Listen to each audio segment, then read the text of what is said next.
Let's go to our next matchup, which is the Sunday matchup slate now at 3 p.m. We have the 12-5 Houston Texans taking on the 14-3 New England Patriots over there in New England. Okay, hopefully it's really freaking cold. It's not. It's actually supposed to be a nice day. It's going to be about 36 degrees. Perfect playoff weather. The Patriots here, as you see in the bottom part of the screen, by FanDuel Sportsbook, are favored by 3 points in this matchup against the Houston Texans.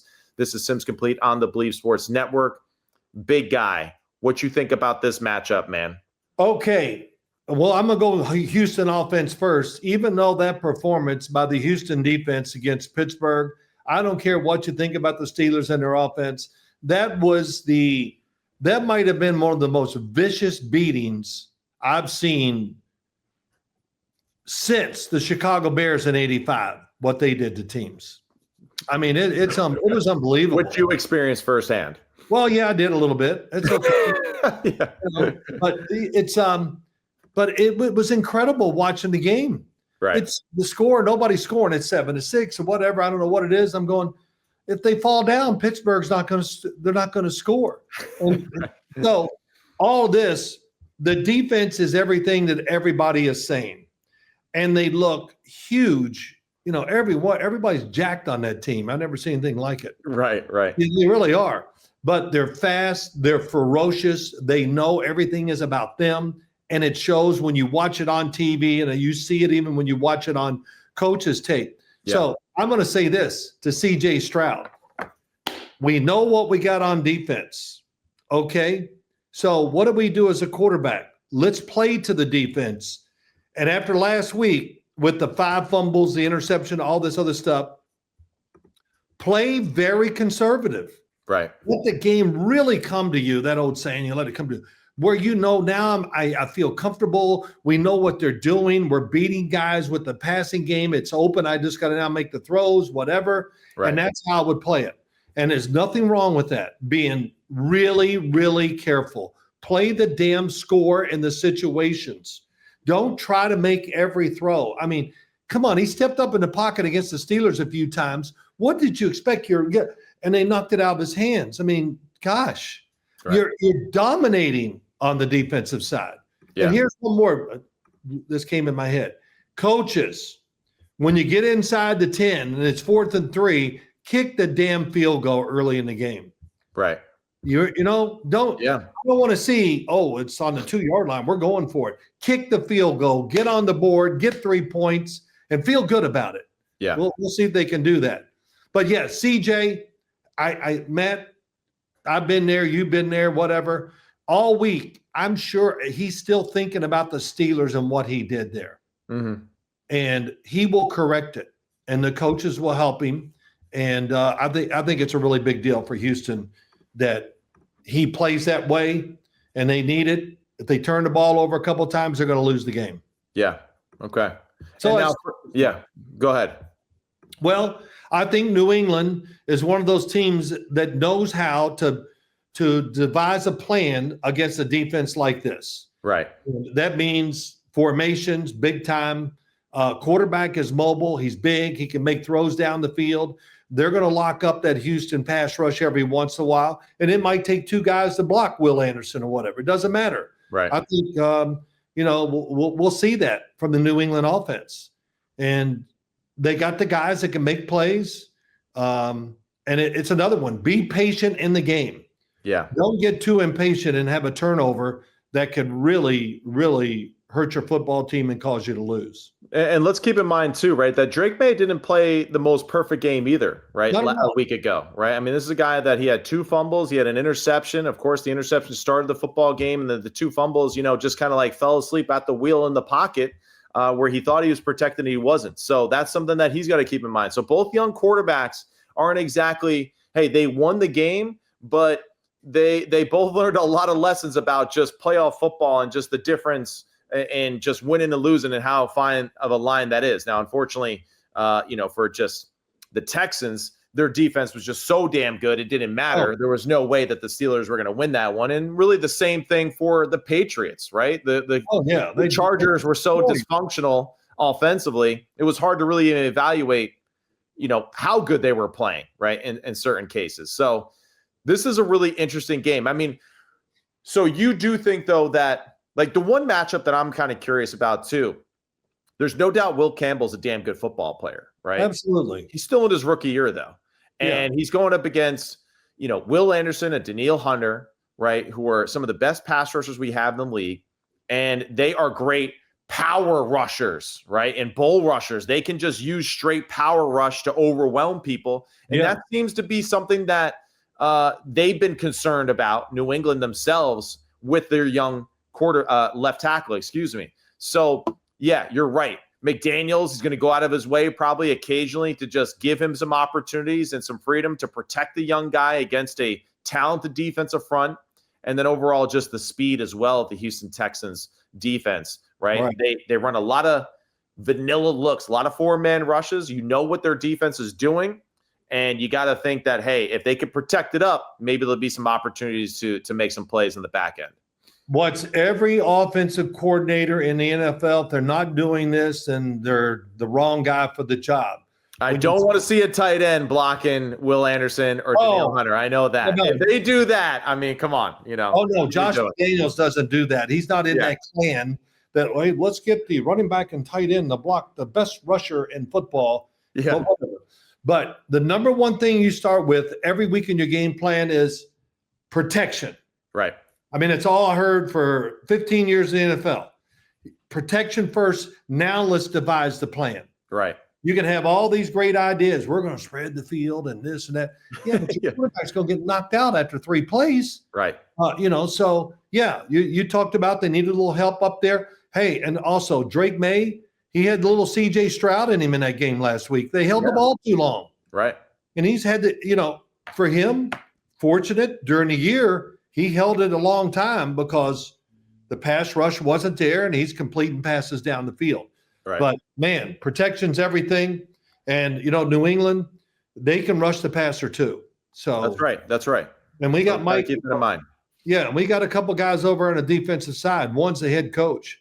So yeah, I mean, hey, screw the game. Let's just have Vrabel and D'Amico Ryans line up in midfield and see what happens. I mean, I would pay for that. So but they both hit each other and go, "Oh, I felt good. That was good." Yeah, that's right. I mean, come on, they like punishment. So they do. I mean, that's the biggest thing. Just the first thought, out there. But go ahead. I'm sorry. No, I was going to say so who you got, big guy? Who are you going to go with in this football game? I think Houston's wide receivers is a sneaky element to the team and all that that nobody talks about. I think they're pretty damn good. They got Iowa State guys covered to help them out down there. Yeah, Christian Kirk was phenomenal. Jaden Higgins has been playing well. Nico Collins banged up. We'll see if he's ready to go. Woody Marks runs the football very hard, right? So, he definitely plays playoff football. There's no doubt about it. Yes. It's a tough one. But deep down, I'm going to really try to be as truthful as I can. I'm going to take the Houston Texans. Okay. I'm going to take them. I think that they'll try to grind it out. I think it will be a low-scoring game. Mm-hmm. If you get to 17, you can feel really good. Right. I just can't imagine they'll come out and all of a sudden, right away, we see passes down the field, hitting them, and I say it mainly or first and foremost, but because of this. The Houston secondary, they're really good. They're awesome. Yeah. They're not trying to cover you. They're trying to intercept every damn ball you throw. That's right. That's right. So I'm going to take Houston in the game. All right. And, you got guys like Stingley, Bullock, Reed. Lassiter was banged up in last week. Jalen Petrie is a phenomenal football player, too. He is a heat-seeking missile when he sees the football. Don't forget guys like Henry To'oTo'o, who's a phenomenal football player who also just plays with his hair absolutely on fire and is really good at rushing the passer. So, when they do blitz those kind of guys, they seem to be very effective in getting home and at least causing some havoc. I'm going with the New England Patriots, though.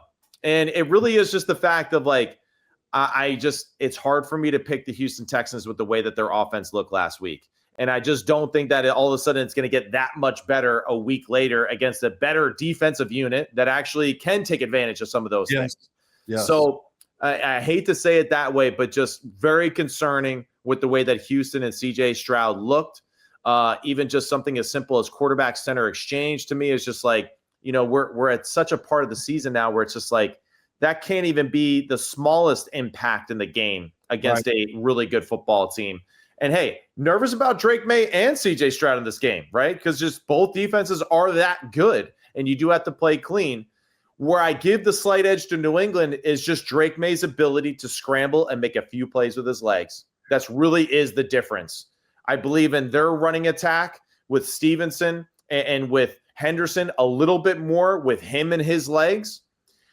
Really not a huge fan of either offense, just saying, hey, we could put the team on our back and win this game. But I just feel like they're a little bit of the safer commodity as a group. I'm going to take the New England Patriots at home to win in a close game against the Houston Texans solely because I just have a little bit more faith in Josh McDaniels and their offense. Well, you should. I mean, I have more faith in them. I'm just putting more, into the defense. But about New England, I've been doing this lately. I wrote all the numbers down a little bit to give me an idea, and they really don't have a weakness in any category you want to look at. Right. I mean, that's the offense. Everybody talked about it all year long, which is a little truth to it. Their schedule, they played some teams where it was easy for them, but their numbers they're tremendous. So that's going to be good. But I'm picking the Houston Texans strictly on one thing. Their defense is going to create opportunities, stop them, whatever. And sometimes, Matt, not getting it done one week makes you much better the following week once you get the rhythm. I totally agree with that. I get that. That's the Houston offense. Yeah. And like I said, I saw some spots or shots, I should say, of CJ Stroud in practice yesterday. Yeah. I was watching him, do his thing or whatever, and I go, he's still thinking about that last game. I don't know. I'm just saying, I go, God, his body language and, he's still mad as hell. Yeah. And that'll stick with him until – what is today? Thursday? Yeah, it'll stick with him. He'll wake up Saturday morning and go, all right, I'm all right, let's go. Whatever. But I do. Right. I've been there, man. I know it's terrible. You can't wait for the game to start so you can say it's over, and now we get to paint a new picture. Right. I'm more excited about the Sunday matchups. This one is one. I can't wait to see it. Nothing will surprise me. So it's just going to be wicked. That's all I know. Yeah, that's right. All right, so I'm going with the Patriots. Yeah. You're going with the Houston Texans. And now let's go to our last matchup of the day. Oh, my God. Man, it's the Los Angeles Rams taking on the Chicago Bears. According to FanDuel Sportsbook, the Rams, 3.5-point favorites in this game. Right. This is Sims Complete, a bar that believes Sports Network. Big guy, the Rams survive and advance against the Carolina Panthers. It wasn't pretty. It was actually maybe the ugliest game they played all year, maybe besides the first time they played the Panthers, right? The Chicago Bears, I don't know what to make of the game against the Green Bay Packers in a lot of ways. I know that Caleb Williams is awesome, and, there's a lot of other question marks with this football team, but just, your thoughts about this game. And what should we expect to see from both teams in this matchup? Well, look, the weather's going to be what it is down there. And you know what? It doesn't matter. Yeah. Stafford and Caleb Williams, they're weatherproof. I mean, got the wind, it's cold. They still throw perfect damn spirals down the field. And so it's supposedly going to be 19-something degrees, right? And, it's got like a chance of being a little, I guess, like snow or potentially rain or something like that. We'll see. I don't know. But a little bit mixed review as far as what we should expect weather-wise. But I would think that helps the Rams, just the fact that if it's not severe, that, it's going to be okay. And, Matthew Stafford has proven, both these guys have proven they can throw it no matter what the weather is. So I don't think it's going to be a problem because they both can throw it through the wind. Yeah. And Caleb Williams, I would say one thing to him. I said, sometimes maybe take just a little off of it. Right. Don't need to throw every pass 150 miles an hour. But if you do, all right, just make sure it's accurate. It could be, Matt, it could be a really high-scoring game. The Chicago offense, that'll be the first thing. They're going to see, I would think, a lot of zones. So, pick the right guy, get it, look them all. If it's zone, look one way, throw the other. Right. They're going to follow your eyes as a quarterback. Of course, they know that, but that's something I do see every once in a while. You can't drop back in zone and just stare at the guy that you think is going to be open. Right. So that's one thing. I think you be aggressive, but I'll still say this early in the game, inside the 10, kick the damn field goal. Both of these teams have that disease. They think they got to go for everything a little bit. Yeah. really just to get started. Yeah. So it's going to be crazy. It's cold, all that. And the Bears, I'm excited to watch them play probably more than anybody else this weekend. Yeah, I think I feel very confident about the Rams winning this football game. I do. My one concern goes back again to just Shula and that defense and just it being just too easy for quarterbacks to know what they're getting and then to make the right choice moving forward. Now, and that's given like the fact that I think that the Rams have a really good front rush, right, with guys like Fisk and Turner and Young, of course, that are super talented and can get after the passer.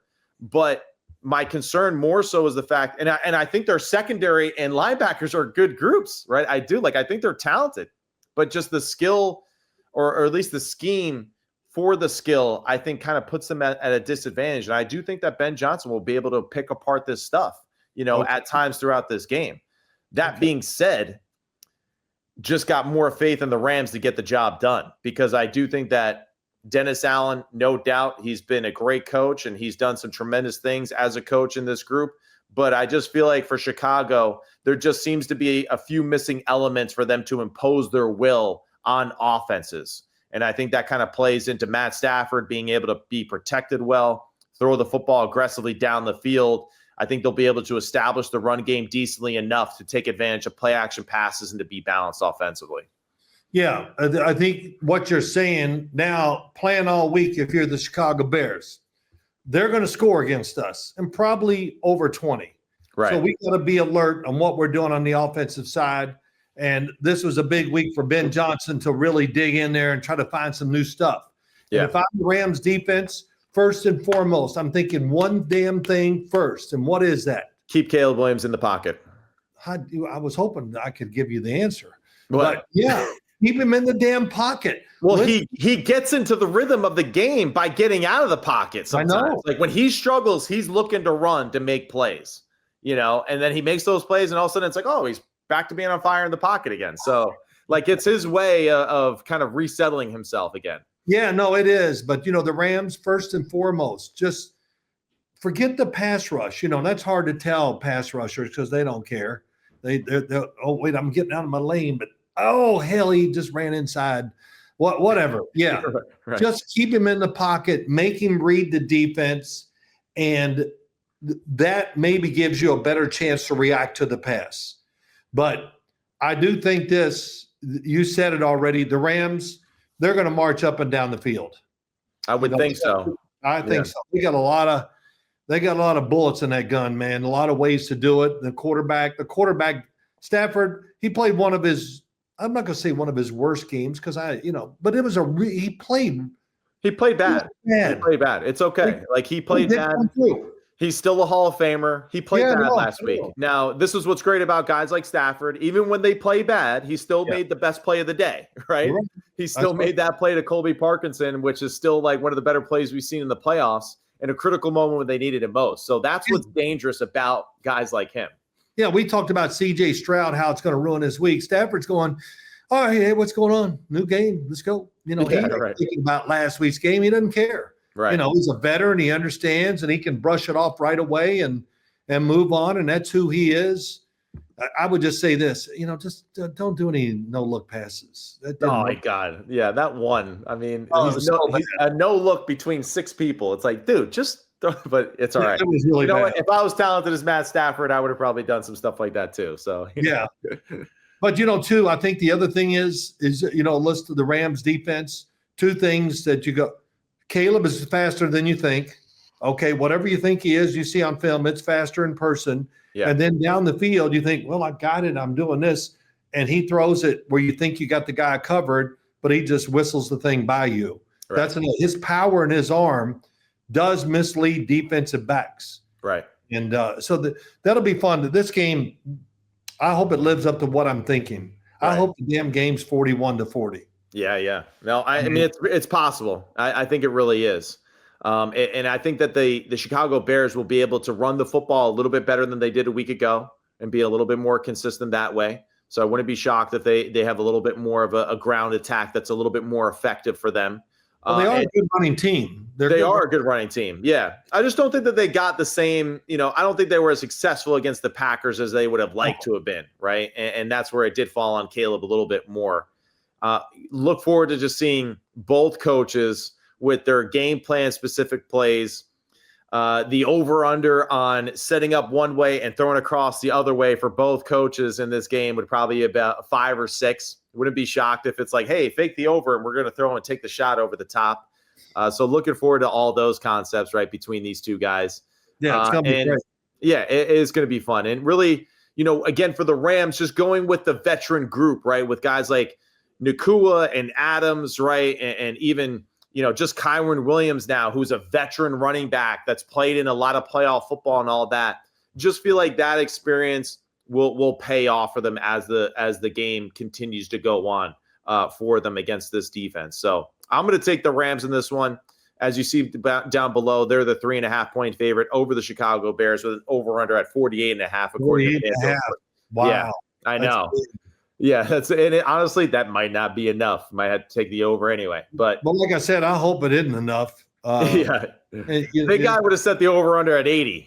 No, but I just want to see that type of game. Yeah, I hear you. I enjoy two types of games.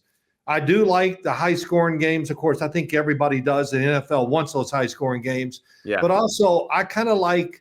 There was something about the Pittsburgh-Houston game last week where I go, this thing is so bad. I can't take my eyes off of it. I liked it, yeah, with even New England and Los Angeles. I made 6-3, midway through the third quarter. I'm like, this is awesome. I'm like, I don't think the Chargers are going to win, but I just love the fact that, like, it's so close. They can get lucky and make one play and win this game, right, after being outplayed. So I'm with you. I love when it's just absolute disaster on the field. Well, yeah, boy, it says something about us. Yeah. I will say this too: the game. I think it's going to be a good game. Deep down, I think I'll be rooting for Chicago. I'm picking them to win, but that's, I'm not putting money on it, so it's easy to do these things. Yeah. But I want to see if they can recreate that second half or the quarter and a half of what they were doing. Right. And I thought Caleb during those situations, which we've already kind of talked about, was smart. And everybody goes, wait, do an interception. It was 4th down. He threw it up. That's what he should have done. Just throw it and maybe something good will happen.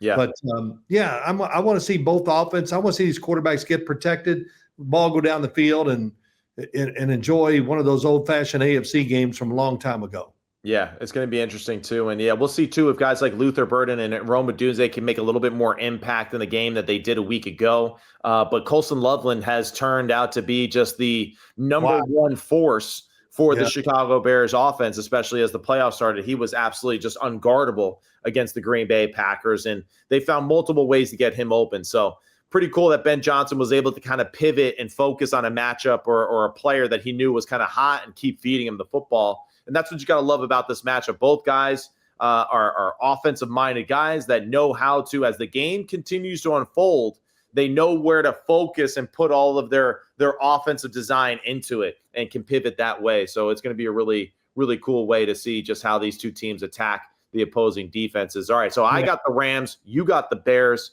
Big guy, any closing arguments? No, I think I looked at this. I said, oh, wow, the Chicago run defense is – I'm not stats, but wow, it's not. It's awful. Yeah. Okay. That could slow the game down. We don't want that.